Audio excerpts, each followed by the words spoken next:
nossos irmãos aqui, né, estão também na transmissão da internet, nos ouvindo, e nós vamos dar início a uma leitura. Desculpas. Não listo desculpas justificando o teu comodismo. Não enumere traumas com o intuito de esquivar-te a responsabilidade de servir. Não exibas chagas na alma, com o propósito de isentar-te da luta. Não permaneças à margem, continuando a chorar no presente as lágrimas já derramaste no passado.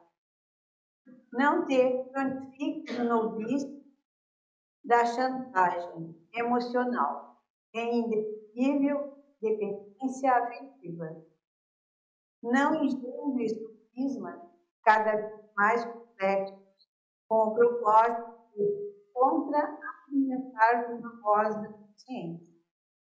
Não te engane, supondo que possas enganar a Deus.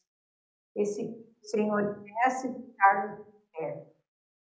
Então, com essa mensagem, vamos levar um pensamento verdadeiro a Jesus neste momento, pedindo ao Senhor o amparo espiritual para todos os irmãos que vêm aqui em busca de ajuda, de esclarecimento, tanto encarnado como desencarnado. Que nosso Pai possa fortalecer a todos os nossos irmãos, mentores desta casa, possa inspirar a nossa irmã, palestrante, expositora desta noite, pedindo a Deus, nosso Pai, que ilumine a todos nós. E assim demos por aberto, né, a nossa transmissão, a nossa irmã Sheila, na noite de hoje. A nossa irmã é lá do Nova, tá? E ela está aqui também, né, na nossa casa. Seja bem-vinda, na obrigada. Então, boa noite a todos e todos.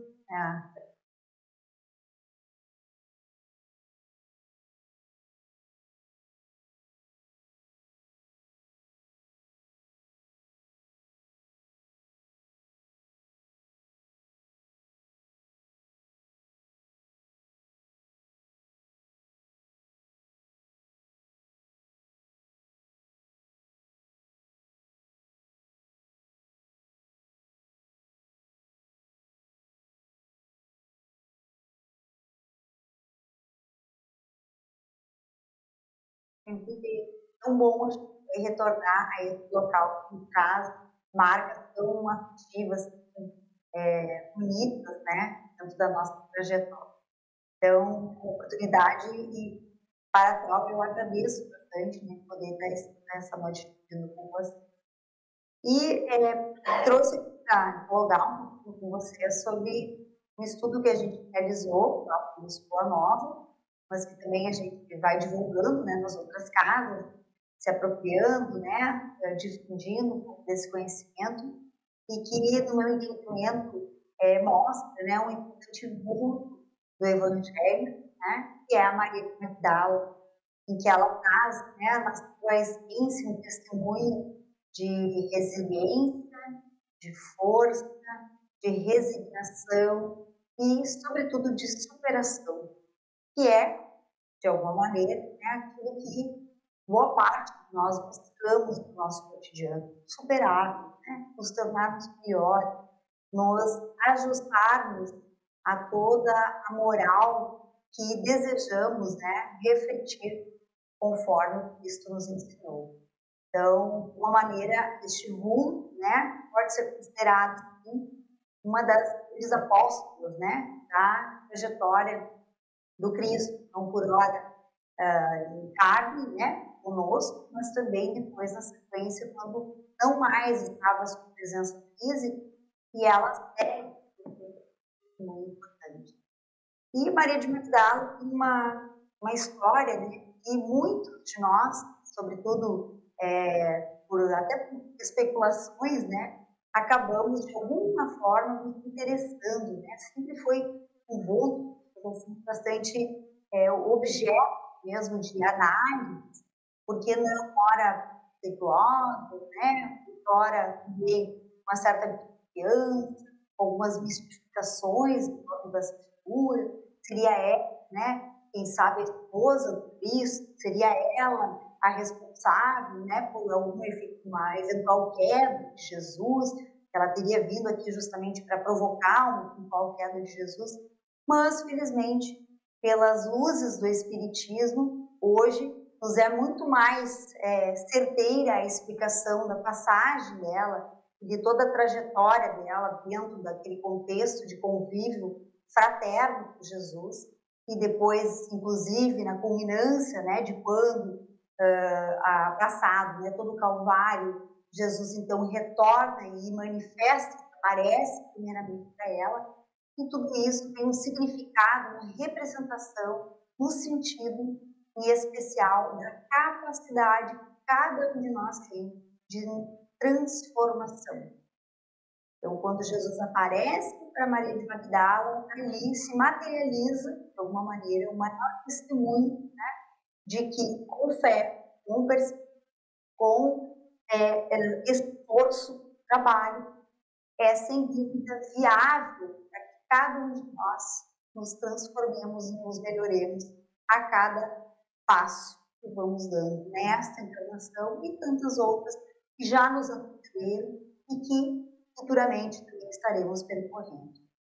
Então, para a gente pintar um pouco desse quadro, né? Maria de Magdala era reconhecida naquela época como uma cortesã que vivia ali em torno, né, de Cafarnaum, e tinha um palacete, ela tinha uma bela propriedade, um local onde ela recebia pessoas, né, homens, sobretudo, para realizar então seus banquetes, suas festas, né, os momentos então do patriciado, né, as pessoas de alta patente, os mais nobres, os ricos, né, senhores daquele entorno ali circular, né, que era uma região de muito comércio, então tinham seus momentos, né, de prazer, de diversão.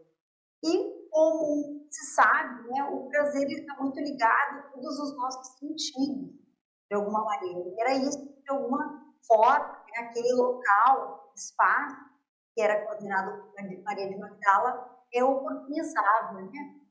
Então, ela tentava ofertar, né, da melhor forma possível todos os efeitos, né, dos perfumes, os melhores aromas, os cheiros, né? Então, obtendo ali um prazer, né, nosso contexto do olfato, mas também a alimentação, a abundância, de qualidade, também dando então, o prazer, né, do nosso paladar, também ali estão ofertadas músicas, né, imagens, tecidos ricos, né, então aquela pujança toda, na qual então, se criava o clima, sobretudo de um prazer imediato.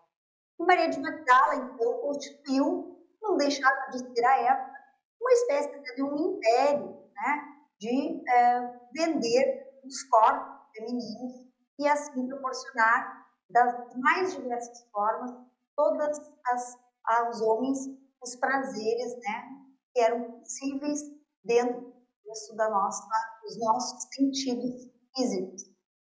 Mas aqui, de alguma maneira, né, com o tempo, foi deixando ela entediada, foi deixando ela bastante cansada diante de todo aquele cenário.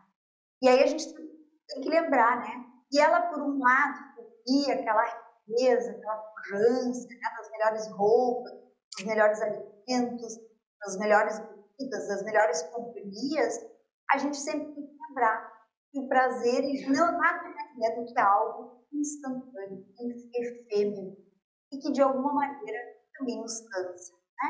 Imaginemos nós lá nos deleitando, comendo aí um pedaço de chocolate, que gosta de um chocolatinho, sabor, né? Então, brinco sempre, né, que é algo prazer. Vai comer aquela porção, vai sentir aquele prazer, vai ficar aquele gostinho até que quero mais. Mas se a gente vai para o segundo pedaço, terceiro pedaço, né, vai indo aquela rotina de dar conta simplesmente do nosso prazer, que é o prazer momentâneo, e que de alguma maneira, né, se repete, a gente vai também perdendo o gosto daquela coisa. E aquilo vai nos gerando uma espécie de um tédio. E esse tédio, se a gente for pensar, é muito interessante, porque é o que, de alguma maneira, né, Maria de Magdala, então, vai vivenciar. Ela olha para toda aquela pujança, toda aquela riqueza, mas ela se sentia esvaziada. Ela se sentia absolutamente desprovida de qualquer sentimento mais profundo. Ela só restituiu a ela a questão do prazer, a efetividade de algo que é bom. E é interessante que esse prazer efêmero, essa prosperidade, se a gente for ver lá na obra do Montefiore, parece de uma forma interessante para nós pensarmos sobre a nossa vida também, que de alguma maneira mobiliza, então, Maria de Magdala perante todos aqueles prazeres ao qual ela está exposta. Né?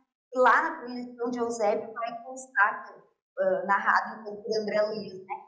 Enfastiados das repetidas sensações no plano grosseiro da existência, intentais usar outros domínios, buscais a novidade, o conforto desconhecido, a solução de esses enigmas. Todavia, não houve quem que a chama do próprio coração convertido em santuário de claridade divina é a única lâmpada capaz de iluminar o mistério espiritual em nossa marcha pela senda redentora e contínua. Então, veja interessante, é um pouco um cenário que Maria de Magdala vivenciava, e certamente muitos de nós, quando buscamos na casa espírita um espaço de reflexão, transformação, de revisão daquilo que até então a gente vinha caminhando, percorrendo, como escolhas das nossas vidas, que está justamente. Vejam, sensações do plano do ser, ou seja, do plano físico, daquilo que eu mencionava, né, os nossos sentidos físicos, e que de alguma maneira não nos completa, né, não nos traz uma felicidade inteira, mas também um prazer que é transitório. E isso, via de regra, com o tempo, não nos gera felicidade. Pelo contrário, né, começa a nos gerar mais angústia. Como eu mencionava, né, a gente tem aquele prazer imediato de repente consumir um alimento que a gente gosta muito, ou a gente quer fazer algum tipo de brincadeira na família, de jogar, né? A gente joga ali alguma coisa no final de semana, daqui a pouco a gente, quando vê, começa a depositar todo o nosso esforço, nosso tempo, aquela sensação de prazer. E isso, a médio prazo, vai fazer o quê? Nos enfastiar. Não só isso, vai nos intoxicando. E essa toxicidade, de alguma maneira, né, começa a não mais fazer sentido quando a gente busca alguma realização a longo prazo. Então, veja que André Luiz vai narrar então de Eusébio, aquele espírito que era superior e que veio, então, falar um pouco sobre esse contexto, né, digamos assim, que de alguma maneira Maria de Magdala vivenciava, é de toda a chama, toda a luz, de alguma maneira, ela vai emanar do nosso coração. Ela não é externa. Então, todas as formas, né, que evidenciam, ali como diz, uma claridade divina, ela diz respeito a uma luz interna.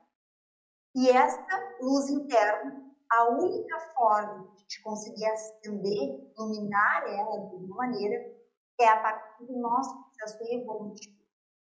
Então veja que esse era o desafio, né, de Maria Magdala. Ela queria algo bom, ela já não aguentava mais o tédio, aquelas sensações a qual ela era exposta. Então, ela tem a oportunidade de estar em algum momento com Jesus.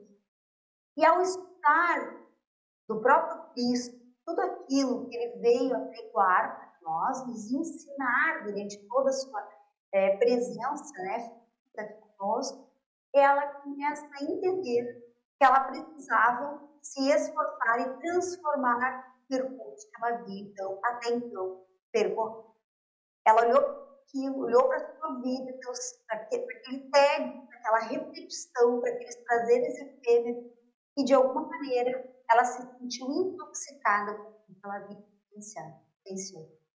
Então, nós temos o livro Fonte Viva, que é ditado por Roberto de Campos, onde ele vai narrar, né, de que Maria de Magdala, Jesus, ela chora, porque ela, embora não compreendesse, né, aquilo que Jesus estava ali apresentando, uma verdade, né, eterna, ela queria, ela desejava. E é tão interessante, né, porque muitos de nós vamos à casa espírita, a gente busca entender, né, o sentido da nossa vida, a gente reza, não temos tanta clareza de onde isso vai parar, onde a gente vai chegar, ou que de fato a gente está buscando. Às vezes a gente ali imediato, uma dor, um poder, dificuldade para atravessar. Mas muitas vezes esta dor, uma vez controlada ou dado o devido destino, a gente sente vontade de seguir, nos aprofundarmos ainda mais do que esse estudo. Por quê? Vocês já se perguntaram? Por que eu busco mais? Por que eu venho de estudo? Por que eu venho estudar uma palestra? Por que eu venho aqui e me sinto bem tomando um passo, uma água purificada? Por que isso me faz com que eu me sinta melhor? Porque eu vou justamente tendo essa aproximação, um convite amoroso que Jesus nos faz há 2000 anos, que é o quê? A gente fazer a nossa transformação moral, nos tornarmos menos materialistas, menos ligados às coisas, aos prazeres que são transitórios, aos prazeres que são efêmeros, e que muitas vezes não são prazeres ilícitos, não se trata disso, mas de coisas que nos ligamos e nos ocupamos e nos desgastamos sobremaneira. Então, muitas vezes, a gente compra uma casa nova e a gente já fica pensando na próxima reforma. A gente faz a reforma e já pensa em botar móveis novos. Aí a gente botou móveis novos, mas eu preciso pintar agora. E aí eu fico sempre na angústia, trabalhando, juntando dinheiro para poder tornar minha casa física melhor. Ok, ótimo, precisa de conforto, bom, né? Tá tudo frio aí, bom que a gente tenha um bom lugar para residir, lugar para ligar, mas quando eu começo a depositar todas as minhas expectativas no campo material, eu me desgasto. Quem nunca perdeu o sono com uma continha que não conseguiu pagar no mês? Né? Tomara que seja só meu caso, né? Que muitas vezes a gente passa um pouquinho lá do limite do cartão de crédito, ai, agora o que eu vou fazer? O que eu faço? Mas a gente consegue ainda ter dentro do controle, mas muitas vezes as pessoas que extrapolam o controle ficam malucas. Quantos suicidas adentram as portas, né, do mundo espiritual, endividado moralmente, mas também ligados ainda às dívidas que são monetárias. Então, vejo que aqui há um convite para a gente buscar reter o nosso lugar, nosso encaminhamento. De alguma maneira, Maria de Magdala, como diz ali Roberto de Campos, né? Jesus chamava homens e mulheres para uma vida nova. Vida nova. Que vida nova é essa? Né? Qual é a vida? E aí, a gente vai lembrar, né? Maria de Magdala, ela se torna um grande culto porque ela soube superar todos esses obstáculos com qual ela estava exposta na vida dela. Porque nós vamos nos libertar justamente de tudo isso. Muitas vezes é o padrão de vida que nós levamos para a nossa inteira. Vinculado, como eu disse, com bens materiais, vinculado com as posses imaginárias da pessoa. Quantas tragédias ocorrem, né, no caso de feminicídios, porque as pessoas, os homens, né, se arvoram achando que suas esposas são suas posses. E da mesma maneira, né, a gente tem que entender que isso é uma né, um caminho, um percurso de que se escola a ideia do amor verdadeiro, e sim muito mais uma lógica de posse material. Então, Maria de Magdala, de alguma maneira, ela vai fazer um movimento de superar esses obstáculos. Mas como é que ela vai superar?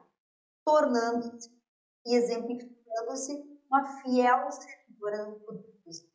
Como é que ela faz esse resultado? Vamos pensar um pouco o que ela faz para a gente tentar obter algumas pistas deste caminhar dela.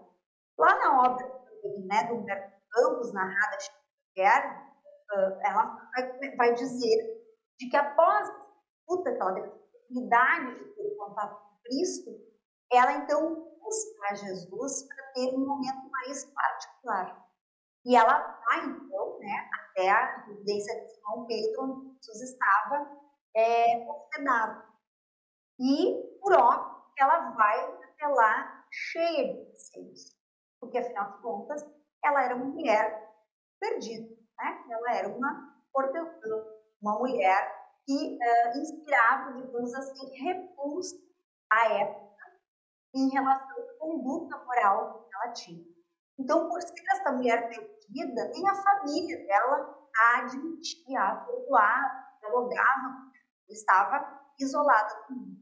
Mas, mesmo assim, ela então estabelece uma primeira forma, digamos assim, de avançar que ela pensava ter transformado. Ela estabelece coragem.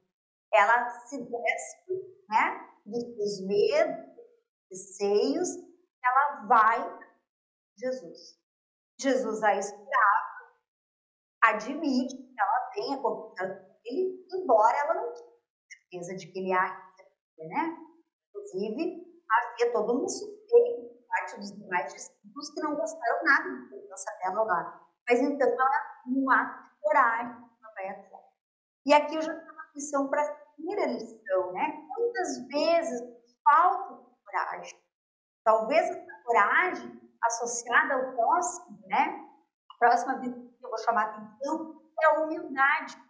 Porque, afinal de contas, ela precisava sair daquele status quo, ela precisava sair daquela zona de conforto. E para isso, meus amigos, precisa de coragem. Porque às vezes a gente está super bem, está tudo indo bem, nossa casa está bem, na verdade está uma droga, a gente diz que está bem, né? A casinha está indo, nossa comidinha, nosso saláriozinho, tudo está acontecendo com o tempo. Mas no fundo, a gente sente aquele vazio. E nos falta, às vezes, coragem de fazer a transformação, de fazer a mudança, de fazer aquilo que é necessário para o nosso crescimento e melhore o aproveitamento da nossa vida, assim, dessa etapa da nossa vida que é encarnada. Isso é bem mais comum do que a gente imagina, né? Muitas vezes a gente ouve as pessoas mais idosas: se eu tivesse 30 anos, 20 anos, eu faria tudo diferente. Por que não? Faltou coragem? Faltou humildade? Faltou alguma coisa externa que fizesse que a gente mudasse? E aí, uma notícia maravilhosa, né? Não tem idade da gente para ter coragem de nos transformar. Então, nós podemos, às vezes, passar 40, 50, 60 anos ao longo da vida sendo tirano, sendo subinas, sendo muitas vezes pessoas, né, autoritárias. E por que não a gente ter um ato de coragem e mudar? Isso é tão difícil, meus amigos, tão difícil, porque a gente cria as máscaras sociais e as pessoas esperam uma certa conduta da gente. E quando a gente luta, muitas vezes a gente perde amigos, perde familiares, né? Mas tu vê, o seu Ney era tão assim, ele virou de um jeito, né? Marcelo da festa, bebedeiros e tal. Agora ele perdeu a graça, né? Ele vai perder os amigos. Mas é o preço da transformação. A gente precisa de coragem, muitas vezes, para dar esse passo, né? E aí, o que ela faz? Ela vai a Jesus num ato de extrema humildade. Então, faço o primeiro movimento. eu quero mudar. Imagine uma pessoa, né, que passou durante 30, 40 anos fumando cigarro, um tabagista. É fácil parar de fumar? Não é fácil. Não é fácil. É um ato de coragem, porque é reconstruir o percurso. É difícil parar de beber? Difícil, porque é um percurso, há uma lógica, um sistema que funciona dentro de casa daquele jeito. É um ato de coragem. E aí eu faço essa ruptura. E aí o segundo passo é a humildade, que é pedir ajuda para quem está próximo a mim, porque sozinho eu não consigo. Eu nunca estou fazendo. Jesus está sempre conosco. Deus está sempre acompanhando todos os nossos passos. Mas preciso ter esse ato de humildade e buscar a ajuda necessária. O que Maria de Magdala faz? Ela vai a Jesus e diz: Senhor, ouvi a vossa palavra consoladora e venho ao vosso reino. Tendes a clarividência dos céus e podeis adivinhar como tenho vivido. Sou uma filha pecadora. Todos me contemplam. Ouvi o vosso amor convite ao Evangelho e desejava ser das vossas ovelhas. Mas será que Deus me aceitaria? Vejam humildade. Será que dá tempo de mudar? Será que eu consigo agora ainda me transformar? E aí o que Jesus vai dizer é: Maria, levanta os olhos para o céu e regozija-te no caminho, porque escutaste a boa nova do reino de Deus, que te abençoou as alegrias. Acaso poderíeis pensar que alguém no mundo estivesse condenado ao pecado eterno? Onde então estaria o amor do Pai? E aqui nós temos uma lição maravilhosa, né? Que é a lição do perdão. Estamos todos afetos ao perdão, mas precisamos fazer o primeiro passo, que é nos penitenciarmos e dizer: erramos. Quero fazer de outro jeito. Quero refazer o meu caminho. Quero mudar o jeito que até então eu caminhava. E aqui Jesus diz assim: não existe condenação eterna, né? O amor cobre os pecados. Então, se o amor cobre multidão dos pecados, qualquer nós podemos fazer a nossa vida. E isso, por si só, já é algo absolutamente óbvio. Então, quando nós nos equivocamos, não há necessidade, às vezes, de eu passar por uma canção de um mal familiar, um amigo tão querido, e por alguma razão algo. Porque, afinal de contas, se Deus nos perdoa pelas atrocidades mais absurdas que muitas vezes nós realizamos, imagine se nós não podemos perdoar pequenos equívocos da nossa trajetória. E eu brinco, eu gosto de brincar. Imagine se agora, né, a gente projetasse aí a tela do WhatsApp de vocês. Qualquer um de vocês, né? Pode ser a minha também, né? Imagine, tem um monte de bobagem. Não pense que só os WhatsApp de vocês, né? Às vezes a gente briga, às vezes a gente fala uma coisa meio atravessada, às vezes a gente pensa, né, de uma forma autoritária, acha que sabe tudo, né? A gente tem disso. A gente às vezes é maledicente, às vezes a gente não está agindo com total verdade, mas a gente tem que lembrar, dentro desse contexto, o quê? Que essa tela, né, no WhatsApp, é a nossa tela mental, que toda a espiritualidade superior tem acesso. Então, quando a gente encarnar, quando a gente sair daqui desse orbe, do ponto de vista, né, material, o que vai acontecer com nós? A nossa tela mental está exposta. Então, a gente precisa aprender hoje também um movimento que é do auto-perdão, que é o segundo momento que Jesus vai dizer. O verdadeiro amor que Jesus propôs a Maria de Magdala superava a lógica mundana. Por quê? Porque o mundo viciou as fontes de redenção pelas facilidades que Maria de Magdala vivenciava. Então, veja, gente, Aí a gente precisa entender que nós precisamos, então, sair desse lugar, dessa zona que parece tudo arrumadinho, mas está nos levando a um caminho que não é o caminho reto, não é a porta estreita. E aí vem o convite de a gente refletir. Nos élitos clausurados, e se eu errei em algum momento? Feliz a vida inteira remoendo com aquilo, né? Lá no meu passado, aconteceu alguma situação muito complicada na minha vida. Feliz, né? Me lembro, assim, anos atrás, né?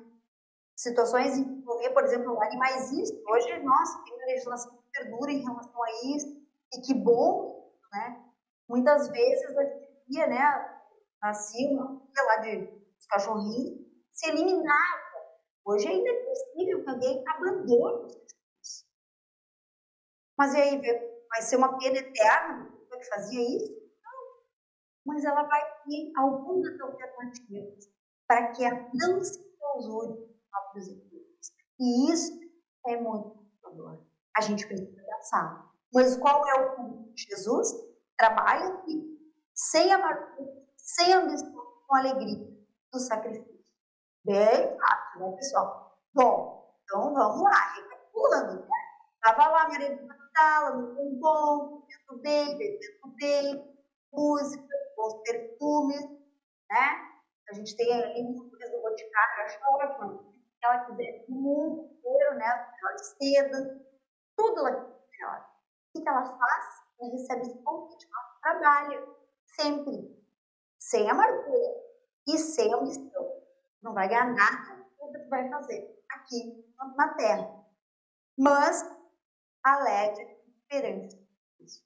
É fácil isso, meu Deus? Não é. Mas a vida ou ver bem é saber imolar-se, é saber sofrer, é saber abrir mão. E nós passamos a encarnação inteira fazendo isso. Só que a gente esquece.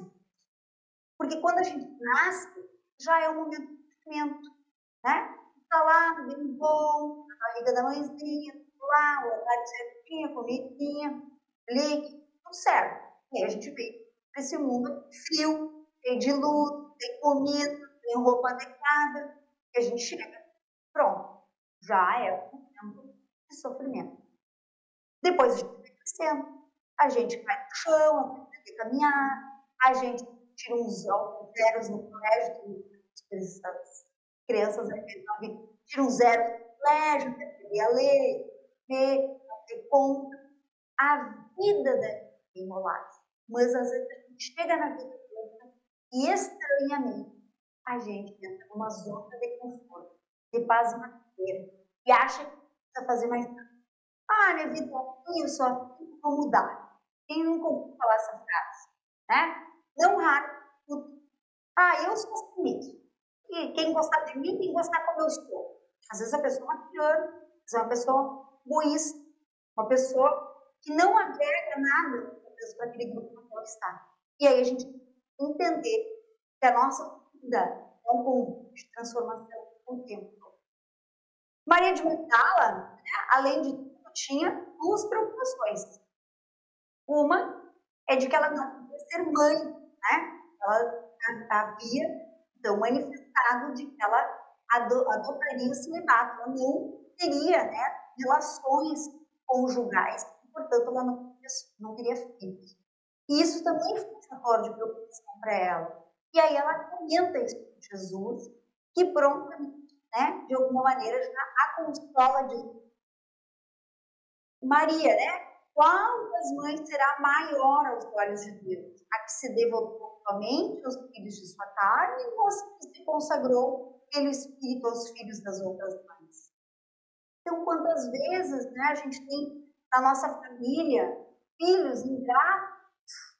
A gente conhece famílias que têm filhos ingratos, relações difíceis, às vezes. E lá, de repente, aparece, né, um neto, que a gente vai viver e vão estabelecer um afeto que a gente não conseguiu estabelecer muitas vezes com os filhos. Às vezes a gente tem pais que são difíceis, que a gente também passa a vida inteira tentando compreender o nosso lugar na vida das pessoas. Mas aí a gente entender, talvez, né, eles não estão percebendo a necessidade do desenvolvimento. O espírito está ali para crescer naquele tempo. Mas aí quem essa mudança, já tem um esclarecimento. E aí a gente vai consagrar, né, dentro daquele contexto, nem para pessoas fora. Como ele começou a palestra dizendo, é fácil criar essa estrutura e com computador, com câmera, é fácil. É um devotamento aos filhos de carne do rei, São Marcelo, né? Não, aos filhos ao redor do mundo que escutam as nossas palestras. É desse devotamento que Jesus está falando a Maria. E é um convite para nós todos refletirmos. Né? Poderíamos estar aqui hoje em casas de novela, mas estamos aqui, de alguma maneira, nos devotando, orando, refletindo, para que nos melhoremos na nossa jornada. Isso é um esforço de cada um. Então, a preocupação também segue no sentido de que Jesus estaria de iminência, né? E do seu retorno à vida espiritual. Então, veja que Maria gostaria de seguir, né, junto a ele. E aí vem a parte, na minha opinião, também nos faz, assim, ter uma certeza que é absolutamente consoladora na trajetória. Ela pergunta a Jesus, Senhor, quando partirmos deste mundo, como ficaremos? E ele vai dizer, certamente que partirei, mas estaremos eternos unidos em espírito. Quanto o infinito de suas perspectivas, é necessário que cada um tenha sua cruz em busca da porta estreita da redenção, colocando acima de tudo a fidelidade de Deus e, em segundo lugar, a perfeita confiança em si mesmo. Vejam, pessoal. Então, certamente que partirei, ele está dizendo, nós, na condição de encarnados, todos partiremos. Sempre dizem, né, que o espírito só gosta de falar do morto, não, de falar de morte, né? Mas aqui, com uma certeza, todos partiremos. Mas estaremos sempre unidos em espírito. Então, a família espiritual se estabelece que ela segue o espiritual. A gente não perde pessoas. A gente despede no momento do caminho. E muitas vezes a gente tem essa dificuldade, as pessoas caem né, quando há vida de algum próximo, né, o carne, o familiar. E sem dúvida, somos ainda, né, físico, precisamos das situações físicas, do abraço, do cheiro, do beijo, mas veja que quando a gente começa a entender de que não existe uma recuperação interna, a gente tem a perspectiva ou a esperança do reencontro. E de alguma maneira, isso faz com que o nosso coração se encha, né, de alegria, porque a gente não mais tem medo da perda, porque há a possibilidade da continuidade. E aí a gente vai precisar entender isso é possível na medida em que eu também tomo a minha cruz, cada um tem o seu percurso. Né? Hoje de tarde, até, se alguém com oportunidade, eu realmente estava perdendo tempo esperando uma consulta, tudo é bom, né? Mas estava esperando um atendimento, estava passando um filme muito bonito, uma criança, né? Com leucemia, menininho, não entendi bem, mas tem 7, 8 anos, ou coisa assim, e estava com leucemia, né? Um quadro terminal. Olhar para aquilo sem entender, né, como um espírito imortal, parece que há uma injustiça divina. Isso faz a mim sofrer menos? Não. Ver sofrer mal? Qualquer um sofrer. Mas sofrimento é ressignificado de quatro de provas e ações. O sofrimento é ressignificado na certeza do reencontro. E isso faz com que a gente perceba que a nossa tarefa é tomar algumas cruz, cada um em seu punhão de sofrimento, as suas vicissitudes, das quais nós vamos poder ter a oportunidade de testemunhar o quê? A fidelidade a Deus acima de tudo, mas também Jesus a Maria a perfeita confiança em si mesmo. Precisamos confiar mais em nós. A gente confia pouco em Deus, né? Não raro a gente vai dizer, ai, Deus não está dando. Ai, Deus não está pensando em mim. Chego lá no estacionamento de chuva, a vaga da frente da porta do mercado está ocupada. Ai, Deus não está pensando em mim. Deus não está me ajudando, sabe? Essas coisas pueris, às vezes, ou coisas maiores, né? Ah, mas eu sempre rezo, sempre peço, agora por que Deus está fazendo isso? E aí a gente começa a entender que não se trata disso. É dentro daquilo que é do nosso aproveitamento e que nos ocorre. E aí a gente ressignifica. E aí a gente também precisa confiar em nós mesmos. Quão poucos confiantes somos. A gente tem medo, a gente não tem coragem muitas vezes e não sabemos a força que nós temos. Então, esse é um pouco do convite. E aí Jesus termina dizendo, sacrifica-te e ama sempre. Longo é o caminho, difícil é a jornada. Estreita a porta, mas a fé remove os obstáculos e nada temos. É preciso crer somente. Então, ele anunciou, né? O caminho vai ser longo. E aí vem o testemunho de Maria.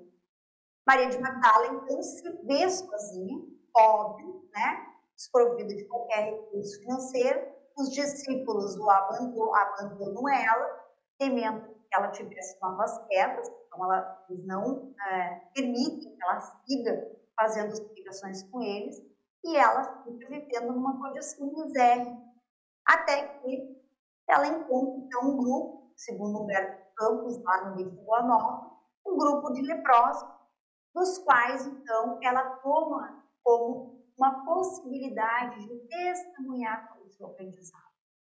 E ela segue com aquele grupo, contando, narrando as experiências que ela teve com Jesus, tudo aquilo que ela aprendeu, todo o testemunho de humildade, de fé, de coragem que ela teve a oportunidade de viver com Jesus.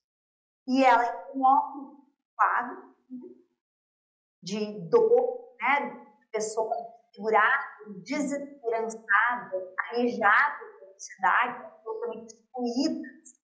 E aqui eu lembro, né, de todas essas missões tão bonitas, né, dos moradores de rua, da população prisional, são pessoas abandonadas, né, das quais a comunidade não tem a menor interesse, muitas vezes, em dedicar seu tempo, seu recurso, nem só financeiro, mas seu recurso de tempo, propriamente, de olhar, né, com afeto, carinho para essa população. Porque eles, como a Magdala, eles também podem ter uma nova alternativa para suas vidas. E se não ficarem nessa informação, para uma outra, ou na outra. Em algum momento haverão o despertamento.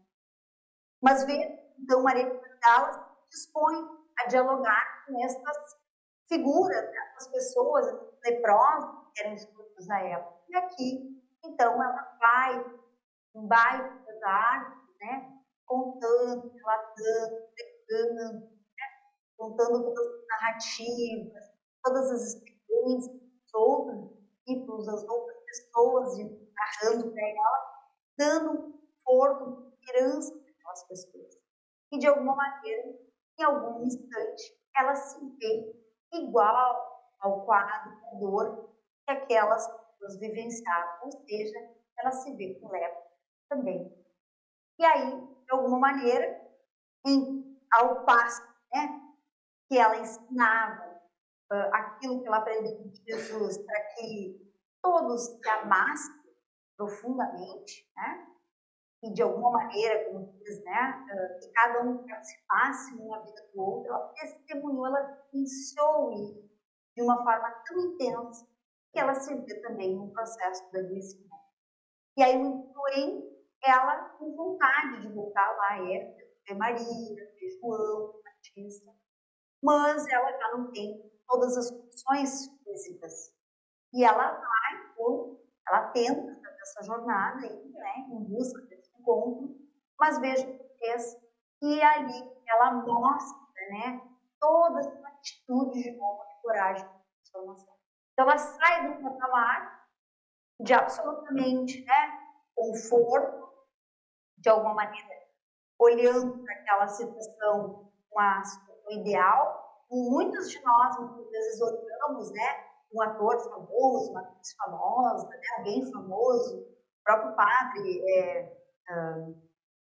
né, como é o Fábio de Mello, né, nossa, ele uma pessoa elevada, maravilhosa, e estava pensando em suicídio. Então a gente não sabe o que passa na cabeça das pessoas, né, o mundo delas, mas às vezes a gente olha para as pessoas que estão aparentemente num patamar melhor que a gente e a gente quer chegar lá. No entanto, a gente não sabe todo o sofrimento, toda a transição necessária que essa pessoa vai atravessar para poder verdadeiramente viver uma vida onde a felicidade é mais algo transitório, é algo mais efetivo, como até então existia. Então, veja que Maria de Magdala faz esse testemunho de lealdade e, por isso, né, ela, de alguma maneira, é acolhida no final da sua vida, né, numa família bem miserável, dentro das imediações de Éfeso, e ela acaba não dando mais conta, né, fisicamente, da sua condição.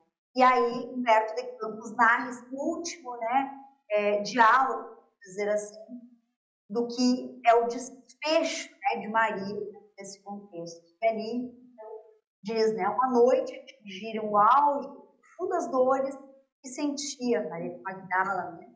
Não obstante seus olhos ficarem selados pelas pálpebras entumecidas, via com os olhos da imaginação do lado queridos, companheiros de fé, o mestre bem amado. Seu espírito parecia transpor as fronteiras da eternidade radiosa. Em dado instante, observou-se não mais respirável. Maria, no entanto, experimentava a consoladora sensação de alívio. Foi quando Jesus, aproximando-se mais belo do que nunca, e o mestre deu-lhes as mãos e ela se curvou diante dele, exclamando praticamente: Senhor. Jesus olhou, abraçando nos braços e murmurou: Maria, já passaste a porta estreita, amaste, vem, eu te espero aqui. Então, com esse diálogo final, né, a gente fica pensando: será que eu estou fazendo o meu percurso na porta estreita? Será que eu estou endireitando meus caminhos para, ali na frente, ser recebido pelos espíritos que cuidaram da minha encarnação, pelos espíritos queridos, né? Muitas vezes os meus pais desencarnados, meus avós, espíritos de outrora familiares, né? Do arranjo físico, mas também das nossas famílias espirituais. E aí, o esforço que Maria de Magdala faz dessa transformação, desse cuidado, desse postulado todo de cuidar das pessoas, ela demonstra, né, que obtém essa possibilidade de ser recebida pelo próprio Deus. Então, meus queridos irmãos, esta reflexão, né, de a gente pensar dentro da trajetória de Maria de Magdala, ela nos traz muitas experiências, muitas possibilidades para adotarmos nas nossas vidas práticas, nos nossos cotidianos. E quando muitas vezes nós somos chamados para o trabalho mais árduo, que a gente não tema, que a força virá.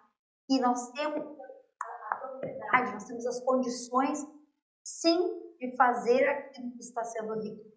Porque às vezes a gente não se acha em condições. Eu não vou fazer uma ação, né, lá, moradores de rua, porque eu acho que eu não tenho condições, eu não sei o que fazer. Todos dotados das mais variadas condições. É só a gente estar à disposição para o trabalho, que Maria de Magdala fez, né? E ela sai de um patamar moral bastante, né, horizontal, e ela vai fazer um movimento, né? Ela vai avançar dentro do processo evolutivo. É o que todos queremos, que a gente possa, dia a dia, nos tornar melhores.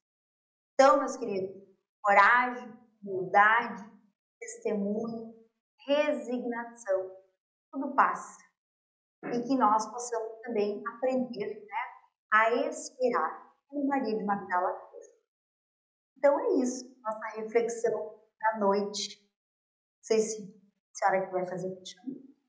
Vou falar então agradecimento a Sheila pela exposição, um aprendizado muito grande para nós, muito boa a exposição, e agradecendo também a todos que estão aqui, bem presentes, tá? E vou pedir para a irmã fazer a prece. Bem, então, aqueles que quiserem fechar seus olhos físicos, já o pensamento elevado a Deus, a Jesus, que possamos nesse instante ter tudo agradecido. Agradecer a oportunidade das nossas vidas, junto às nossas famílias, junto ao nosso trabalho, ao nosso convívio, à casa espírita, a todos os espaços que nos acolhem e nos oportunizam dia a dia mais diversas formas de aprendizado.